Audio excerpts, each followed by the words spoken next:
L'Union européenne n'a pas changé d'objectif. Il s'agit de détruire l'Alliance des États du Sahel et de la spolier. Je vais démontrer cela. Ça, je vous ai simplement laissé penser que c'est de cela qu'il s'agit. Maintenant, je vais donner les preuves. Première preuve que l'Union européenne n'est pas animée de sincérité dans son approche de l'Alliance des États du Sahel. La première preuve, elle renvoie à l'histoire longue.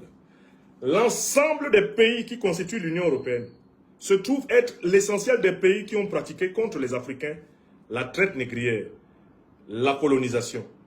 Dans aucun de ces pays, les Africains n'ont fait l'objet d'un procès en réparation, un procès en repentance, un procès en restitution de ce qui leur a été volé pendant pratiquement 300 ans, la traite négrière.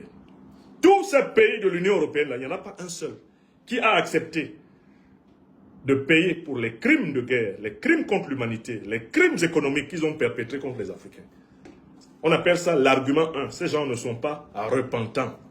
Monsieur Joao, etc., il vient du Portugal, l'un des pays les plus négriers de l'histoire humaine. L'un des pays qui a construit sa fortune sur le sang des Noirs. Le Portugal n'a jamais tenu un seul procès pour juger les crimes qu'il a commis pendant la traite négrière. Les crimes qu'il a commis pendant la pénétration et pendant la période de domination coloniale. Et je vous rappelle que le Portugal, par exemple, le pays de cet ambassadeur-là, continuait à massacrer les Africains au début des années 80. La colonisation portugaise fut l'une des plus tardives et des plus récalcitrantes du territoire africain.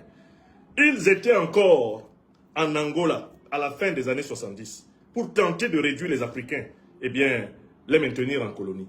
Ils étaient encore au Mozambique. Ils étaient encore en Guinée-Bissau, ces Portugais-là. Et ils n'ont jamais tenu un seul procès. Et ils n'ont jamais envisagé de se repentir. Et ils n'ont jamais payé un seul radis pour tous les crimes de guerre, pour tous les crimes économiques, pour tous les crimes contre l'humanité qu'ils ont commis en Afrique. Alors, je pose la question aux Africains en général, pas seulement à l'AES. Est-ce que une Union européenne composée de puissances non repentantes, qui ont perpétré les crimes économiques, les crimes de guerre, les crimes contre l'humanité, négriers et coloniaux, est-ce que cette Union européenne est digne de confiance? Est-ce que cette Union européenne-là est digne de confiance? D'un point de vue historique, non. Tant que l'Union européenne n'a pas tenu les procès des crimes de guerre, des crimes contre l'humanité et des crimes économiques perpétrés pendant la traite négrière et pendant la colonisation, elle n'aura jamais la confiance d'Africains cultivés, avertis et éveillés. Écrivez ça. Aya Sebe. Écrivez d'abord, ça c'est un. Ça c'est le premier point. Le contentieux historique doit être soldé avant que ces gens-là prétendent avoir des relations harmonieuses avec les puissances africaines. Ça c'est un. Maintenant on passe au deuxième argument. Comment l'Union européenne s'est-elle comportée envers les trois pays qui constituent aujourd'hui la confédération de l'Alliance des États du Sahel? Comment s'est-elle comportée envers eux? Je tiens à vous faire remarquer que l'Union européenne a été systématiquement du côté de l'agression contre le Mali, de l'agression contre le Burkina Faso et de l'agression contre le Niger. C'est elle, en particulier pilotée par les néocolonialistes français, qui a organisé la répression contre le Mali, la répression contre le Burkina Faso, la répression contre le Niger.